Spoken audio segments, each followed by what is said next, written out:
T-minus 15 seconds. Guidance is internal. 12, 11, 10, 9. Ignition sequence starts.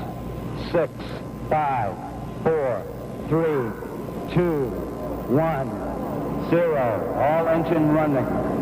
Liftoff. We have a liftoff. 32 minutes past the hour. Liftoff on Apollo 11. Oh, boy. Oh, boy, it looks good, Wally. Oh, yes, how glorious was that liftoff? This is Krystal Nation only on SiriusXM. We go to Halifax now to speak to Richard Zurawski. He sees all and knows all when it comes to science, and he's not blinded. Blinded? She's blinded By science, yes. Richard Zurawski. Remove your clothing and please applaud, otherwise known as a standing ovulation, for Richard Zurawski. How are you, sire? I am spiffy. It's summertime, and I'm in my short pants. I'm wearing shorts, too. And Zach, who's operating today, is half naked. So we are here, very cool, as we reflect upon the big event last week. I couldn't get you on last week. The moonshot, July 20th. Neil Armstrong's walk on the moon 4 days later. We played that clip of the Saturn V lifting off. I just had a historian on who has written a book debunking some conspiracy theorists who think that Hitler survived World War II. And there's still some conspiracy freaks out there that believe we didn't land on the moon. Yeah. Buzz Aldrin punched one in the face. And I just wonder, and the sad part is I remember being at a cottage. And unfortunately, the host who had me there started in, because he saw some documentary on Netflix. So, Richard, he started going on with myself, my wife Michelle's there, about how the moon landing was faked. And, of course, I never went back to his cottage again. But what's with these people that think they have no scientific understanding, no scientific background, and yet they feel they're smarter than everybody else?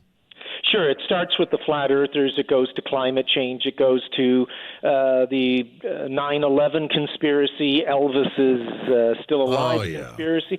Yeah. It's just crazy. I'm and they're smarter than everybody else. Right? They are. It doesn't matter what the scientists have to say. Where they sort of revel in their own siloed world, and they don't take any information as valid. Have you run into people, Richard, especially on the 50th anniversary of the moon landing in July 1969? Richard, have you run into people that still say that they think it's fake? Yeah. This lack of science education and this lack of it's right up there with the anti-vaxxers too. Same sort of siloing kind of thing, and this reveling in the ignorance of education. And they'll pull out their cell phones and look at Google and then immediately pull down science. And you go, how can you do that? How can you actually look at your cell phone, which uses special relativity to work, semiconductors, the flow of electrons, and at the same time debunk or try to debunk legitimate science, which is just as legitimate as the stuff that makes your cell phone and Google work? Yeah, okay, so I won't waste any more airtime talking about how people don't believe we went to the moon, but it was quite an accomplishment, and we did go to the moon. Yep. And I remember being a little boy and watching it, and after I watched the moon landing, I remember going outside and looking up at the moon and thinking to myself, there are men up there right now walking around or in their ship or sleeping, but it was amazing to look up at the moon that evening as a kid. You know, nobody likes to get older, but I do appreciate being able to be alive to see that, Richard. It was an amazing technological achievement. And given the fact that there was only about 9 kilobytes of computer power, when you think about the 9 gigabytes that you have in the average cell phone, average cell phones are probably 1 million times more powerful than the computers that they had on Apollo 11, and they did all kinds of amazing things. They were able to land, they were able to leave, and they were able to do it a number of times. Okay, Richard, let's talk about what you love in science right now. What's going on? What turns you on? What's our big science news for the week? Well, for me, it continues to be Voyager. I love the raw science, and Voyager is now pushing into interstellar space. And this is just an amazing time for us. It's a probe. It's a space probe. It launched how many years ago? 40 years ago. Jesus. And exactly, and two of them, Voyager 1 and Voyager 2. One is moving perpendicular to the plane of the orbit of the solar system, and the other one is moving out into past the heliopause now into interstellar space, and it's carrying that Carl Sagan platinum disc with the naked man, the naked woman, and all that kind of stuff on it. Right, the sounds of the earth?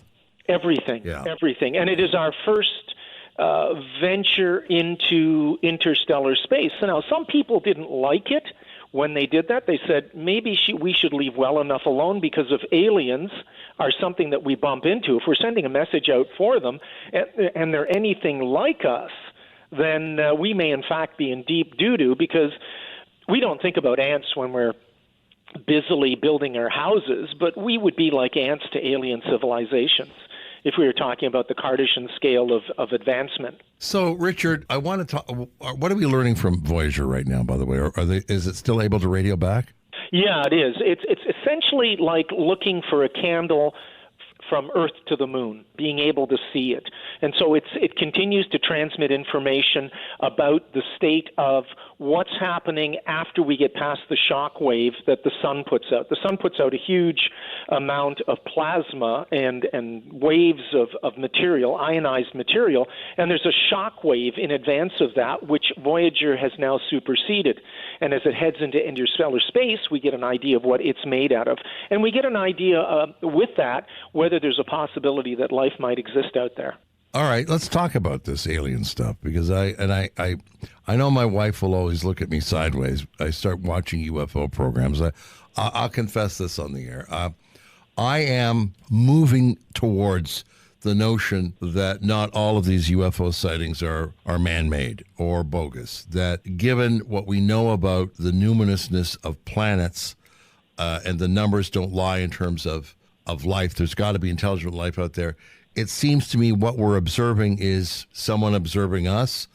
And, it continues on, Richard. It's not died. It's getting bigger. And when the presidents are asked this on talk shows, they will deflect. They will not answer the question about what we know about UFOs.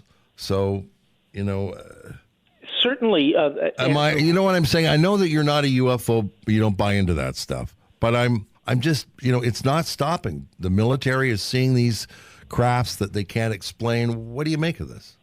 Well, really what we're looking at is trying to fit in all the pieces of the puzzle. There's a difference between detecting life on other worlds, looking for it, bacteria, signatures of water, oxygen, methane, that kind of thing, and seeing whether or not there's an environmental modification that is coming out from life. Then you move up the what's called the Kardashian scale. We figure we're on the borderline of Kardashian 1, which basically states that we're using up the planet's resources to fuel our own existence. And when you get to 2, it's using up the sun's resources, and 3, of course, uses up the galaxy's resources. And so that is the second part of it, is there, in fact, intelligent life out there that's technologically involved, that has evolved technologically. The UFO thing is their probes coming to us. That's where I have a little bit of difficulty, because if they are really that advanced, they don't have to send probes. Now, they may have at a certain time, and of course, you and I have talked about Oumuamua, the hyperbolic asteroid / we don't know what it was that went through the Earth's solar system. Yeah, it was the first thing that we detected that looked like it was artificial, because it didn't have a astronomical trajectory. It didn't have a trajectory that was born of gravitational pull from the sun. Like Halley's Comet and these other things are doing elliptical orbits around the sun. Yeah. And this was coming into our solar system with a power source we didn't know. It wasn't a gravitational pull that we saw from anything else. And it seemed to leave. It went towards the sun and then exited it. And it had all the markings of an artificial object, right? It did. Its shape was very, very unusual. We've never seen anything like it. Its orbit was actually hyperbolic, which tells us it came out of the solar system, and it did change the speed of its orbit slightly, even though we didn't see any outgassing. Anytime we get a comet coming close to the sun, it outgasses, and of course that changes the mass of the comet, and that affects its orbit because it outgasses and throws out matter, and that will affect how it goes around the sun. Now, we saw that somehow it changed a little bit, and we're still trying to decide how much, but we weren't able to detect any ejecta from it that would account for it. So it went through so quickly because it was from interstellar space that we only saw it for about a week. And we didn't get enough of an analysis. And it was relatively small and relatively distant, so we couldn't get as much information as we wanted. But it certainly presented us with a whole lot of questions that we couldn't answer. Fascinating stuff. I want to take a break. Can I bring you back for another quick segment, Richard? Yeah, sure. Okay, we're going to take a quick break and come back with more of Richard Zurawski, the latest in science news from one of Canada's most interesting popularizers of science and climate. Climatologist, author, and all-around great guy. Live from beautiful Halifax with Richard Zurawski when I return to you right after this. You have a prepaid call from Charles, an inmate at the California State Prison. A new book on the Manson murders, hippie cult leader by true crime director James Buddy Day tears apart the helter-skelter narrative. Manson seemed too evil to convict. This is how they did it. Hippie cult leader. Available in print, audio, and digital from Barnes & Noble, Chapters Indigo, and Amazon. Don't read about Manson alone. It's who you're afraid of.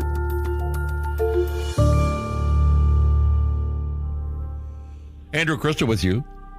This is Krystal Nation, only on Channel 167, SiriusXM, Canada Talks. Oh, nothing like Strauss.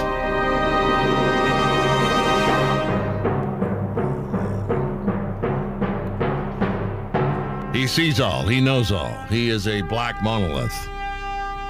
From another world, Halifax. Ladies and gentlemen, science popularizer, Richard Zurawski. Oh, yes. I see those apes launching those bones in the air as they speak to you.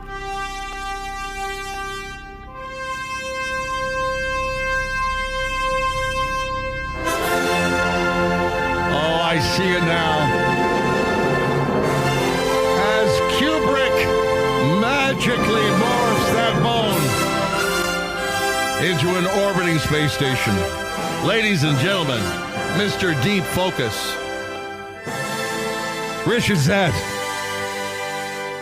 I had to go the whole hog on that one, Richard. Forgive me. I got carried away. Who doesn't love Strauss and who doesn't love Kubrick? You know, that was based on a book that Arthur Clarke wrote called The Sentinel. It was a short story, and then it was expanded into 2001 and 2010. So fabulous. It's my very favorite science fiction movie. All right, so Richard Zurawski, science fiction has impacted our approach to science. I was saying to you at the break on the phone, and want to tell the folks, the countdown 109876 that the space industry uses, that came from science fiction. Yeah, so much of what we do comes from science fiction. Fritz Lang, I think, to build tension.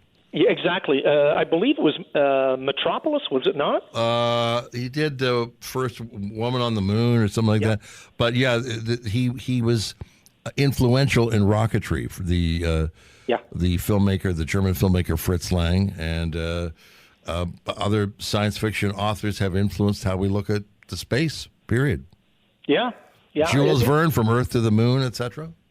Well, you know, Arthur Clarke was seminal in his thinking about 2001 and contacting other species, but he was also a great visionary. He wrote a book about a space elevator, something that would not require rockets to get off the surface of the Earth. And as we move into hypercarbon technology, carbon nanotubes and carbon monofilaments, this may indeed be a possibility. Explain how the space elevator would work, Richard. Okay, there's a point above the Earth's surface at which if you put a satellite, it maintains that particular position. That's called a geocentric orbit. So you can put a satellite up and it stays over the same part of the Earth all the time. And that geocentric orbital velocity is about 24,000 miles off the surface of the Earth. Every planet, every body has that based on gravity. So it keeps that constant point. And the centrifugal force of it flowing around the Earth as the Earth turns means that it keeps its position. So if you were to stand on the Earth, it would be a point of light 24,000 miles above your head. So what Arthur Clarke said was, imagine you could sit up there and drop a rope all the way down, put it on a pulley, put a weight on the other end, and pulley yourself into outer space, just like an elevator. If you could make a rope that was 24,000 miles long, well, we can make cables that are hundreds of miles long, the transatlantic cable and all kinds of other cables that we have.